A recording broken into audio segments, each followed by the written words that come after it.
जी हां दोस्तों, दूसरे वनडे मुकाबले में भारतीय टीम को न्यूजीलैंड के हाथों मिली करारी और शर्मनाक हार ने पूरे देश में बड़ा तूफान खड़ा कर दिया है। करोड़ों फैंस हैरान रह गए कि आखिर भारतीय टीम इतनी बुरी तरह कैसे हारी। इसी हार के बाद बीसीसीआई भी गुस्से में आ गई और बोर्ड ने एक बड़ा फैसला लेते हुए न्यूजीलैंड के खिलाफ तीसरे और निर्णायक वनडे मुकाबले के लिए भारतीय टीम की प्लेइंग 11 से तीन फ्लॉप खिलाड़ियों को बाहर कर दिया है और उनकी जगह 3 नए युवा शेरों की टीम में एंट्री कराई है। जी हां दोस्तों, न्यूजीलैंड के खिलाफ दूसरा वनडे महामुकाबला हारते ही पूरा भारतीय क्रिकेट जगत हिल गया है, क्योंकि कोई सोच भी नहीं सका था कि पहले वनडे की शानदार जीत के बाद टीम इंडिया दूसरे मुकाबले में इतनी ढीली, इतनी लापरवाह और इतनी खराब बॉलिंग फील्डिंग के साथ मैदान में उतर जाएगी। और इसी शर्मनाक हार के बाद बीसीसीआई ने कप्तान शुभमन गिल के साथ गुस्से में ऐसा तूफानी फैसला लिया है जिसने पूरे क्रिकेट जगत में हड़कंप मचा दिया है। जी हां, दूसरे वनडे में मिली करारी हार के बाद अब टीम इंडिया चुप बैठने वाली नहीं है। न्यूजीलैंड ने भारत को हराकर सिर्फ मैच नहीं जीता बल्कि भारतीय ड्रेसिंग रूम को झकझोर कर रख दिया है। और जब टीम इंडिया झकझोरती है तो जवाब इतिहास रचने वाला होता है। दूसरे वनडे के बाद जो हुआ वो हर किसी के लिए आंखें खोल देने वाला था। कप्तान शुभमन गिल और हेड कोच गौतम गंभीर ने साफ शब्दों में ये संदेश दे दिया कि अब टीम में नाम नहीं, सिर्फ और सिर्फ प्रदर्शन चलेगा। जो खिलाड़ी बड़े नाम के बावजूद बल्ले से खामोश रहे, गेंद से बेअसर रहे और फील्डिंग में ढील दिखाते नजर आए, उन्हें सीधे बाहर का रास्ता दिखा दिया गया है। और इन बदलावों ने न्यूजीलैंड के ड्रेसिंग रूम में खलबली मचा रखी है। दूसरे वनडे में भारतीय बॉलिंग और बल्लेबाजी ने जो प्रदर्शन किया उसे देखकर हर भारतीय फैन का खून खौल गया। यॉर्कर गायब, लेंथ बिखरी हुई, डेथ ओवरों में रन लीक और फील्डिंग तो मानो छुट्टी पर थी। 3 आसान कैच, 2 रनआउट मौके और मिस फील्डिंग की भरमार। यही वजह है कि शुभमन गिल और गौतम गंभीर ने तय कर लिया है कि तीसरे ओडीआई में वही खिलाड़ी उतरेंगे जिनके पास जोश भी है, भूख भी है और न्यूजीलैंड को उसके घर में धूल चटाने का दम भी है, क्योंकि 3 खिलाड़ियों को सीधे बाहर का रास्ता दिखाया जा चुका है। एक गेंदबाज जिसकी गेंदबाजी ने दूसरे ओडीआई में भारत को सबसे ज्यादा नुकसान पहुंचाया, एक फील्डर जिसकी गलतियों के चलते न्यूजीलैंड ने आसानी से 35 से 40 रन एक्स्ट्रा बनाए,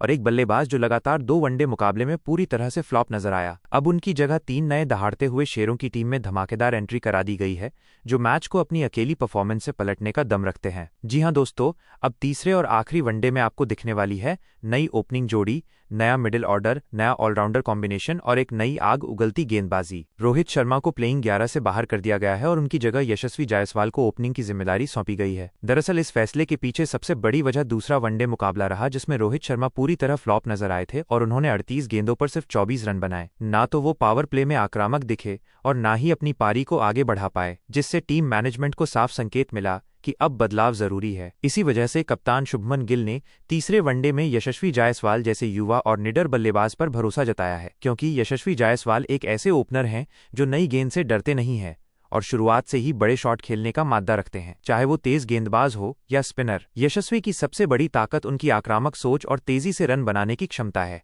और तीसरे वनडे में उनसे यही उम्मीद रहेगी कि वो पावर प्ले का पूरा फायदा उठाते हुए टीम इंडिया को एक तेज और मजबूत शुरुआत दिलाएं, ताकि भारत पहले ही 10 ओवर में मैच पर पकड़ बना सके। अगर यशस्वी जायसवाल इस मौके को भुना लेते हैं तो ये फैसला कप्तान शुभमन गिल और कोच गौतम गंभीर दोनों के लिए पूरी तरह सही साबित हो सकता है। आपको क्या लगता है, क्या कोच गौतम गंभीर ने रोहित शर्मा को प्लेइंग 11 से बाहर करके तीसरे वनडे के लिए यशस्वी जायसवाल को टीम में शामिल करने का डिसीजन सही है या गलत? अपनी राय नीचे कमेंट बॉक्स में जरूर दें। अब दोस्तों, दूसरे ओपनर बल्लेबाज की बात करें तो यहां पर किसी भी तरह का कोई बदलाव नहीं किया गया है और कप्तान शुभमन गिल एक बार फिर तीसरे वनडे मुकाबले में यशस्वी जायसवाल के साथ ओपनिंग करते हुए नजर आने वाले हैं। दूसरे वनडे मुकाबले में शुभमन गिल ने कप्तानी पारी खेलते हुए 53 गेंदों पर 56 रन बनाए थे, जिसमें उनके बल्ले से 9 चौके और 1 छक्का देखने को मिला और उनका स्ट्राइक रेट 100 से ऊपर रहा, जो ये दिखाता है कि उन्होंने शुरुआत से ही जिम्मेदारी के साथ आक्रामक रुख अपनाया। भले ही वो अपनी इस पारी को बड़ी पारी में तब्दील नहीं कर पाए और कायल जेमिसन की गेंद पर आउट हो गए, लेकिन उन्होंने ये साफ कर दिया कि टीम को एक मजबूत और तेज शुरुआत देने की जिम्मेदारी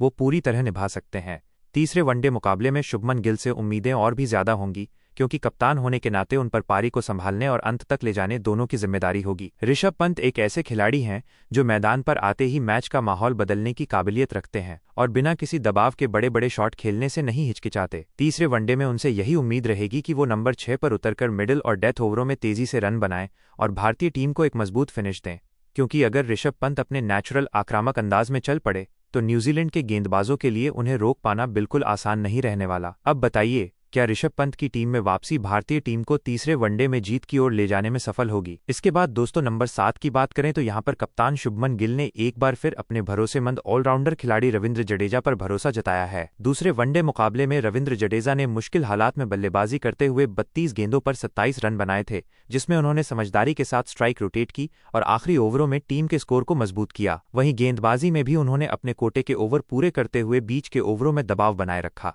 भले ही जडेजा दूसरे वनडे में कोई बड़ा विकेट नहीं निकाल पाए, लेकिन उनका ऑल अराउंड योगदान टीम के संतुलन के लिए काफी अहम साबित हुआ। तीसरे और आखिरी वनडे मुकाबले में रविंद्र जडेजा से यही उम्मीद रहेगी कि वो न सिर्फ बल्लेबाजी में एक बार फिर फिनिशर की भूमिका निभाएं, बल्कि गेंदबाजी और फील्डिंग में भी अपनी तेजी और चुस्ती से टीम इंडिया को बढ़त दिलाएं, क्योंकि जडेजा जैसे खिलाड़ी बड़े मैचों में अक्सर छोटे छोटे योगदान के जरिए ही जीत की कहानी लिखते हैं। आपको क्या लगता है, क्या रविंद्र जडेजा तीसरे वनडे मुकाबले में अपनी बल्लेबाजी और गेंदबाजी से भारत को जीत दिला पाएंगे या नहीं? इसके बाद दोस्तों नंबर 8 की बात करें तो यहां पर हमें बल्लेबाजी करते हुए हर्षित राणा नजर आने वाले हैं, जिनका दूसरा वनडे मुकाबला कुछ खास नहीं रहा था। दूसरे वनडे में हर्षित राणा गेंदबाजी में तो सिर्फ एक विकेट ही निकाल पाए थे और बल्लेबाजी में भी वो ज्यादा रन नहीं बना सके, जिसकी वजह से उनका ओवरऑल असर सीमित नजर आया। हालांकि अगर पहले वनडे मुकाबले की बात करें तो हर्षित राणा ने वहां शानदार प्रदर्शन किया था, जहां उन्होंने गेंदबाजी में 2 अहम विकेट झटके थे और बल्लेबाजी में भी नीचे आकर उपयोगी रन जोड़े थे, जिससे ये साफ होता है कि उनमें मैच का रुख बदलने की काबिलियत मौजूद है।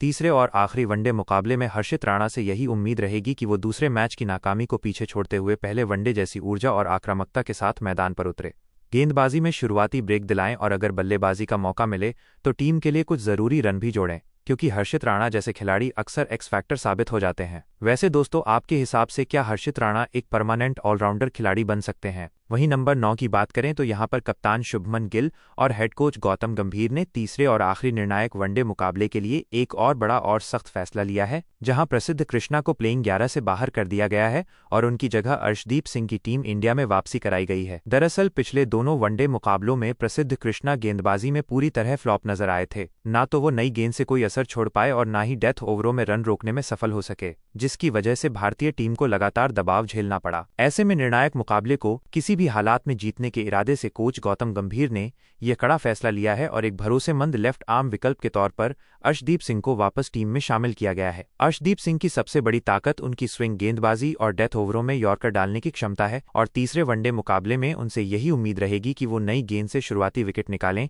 और आखिरी ओवरों में न्यूजीलैंड के बल्लेबाजों पर दबाव बनाए रखें, क्योंकि ऐसे बड़े और निर्णायक मुकाबलों में अर्शदीप सिंह जैसे गेंदबाज ही टीम इंडिया के लिए फर्क पैदा कर सकते हैं। वहीं इसके बाद नंबर 10 की बात करें तो दोस्तों यहां पर एक और तेज गेंदबाज मोहम्मद सिराज आपको प्लेइंग 11 में नजर आने वाले हैं, जबकि नंबर 11 पर चाइना मैन स्पिन गेंदबाज कुलदीप यादव ही अपनी गुगली से कीवियों के परखच्चे उड़ाने वाले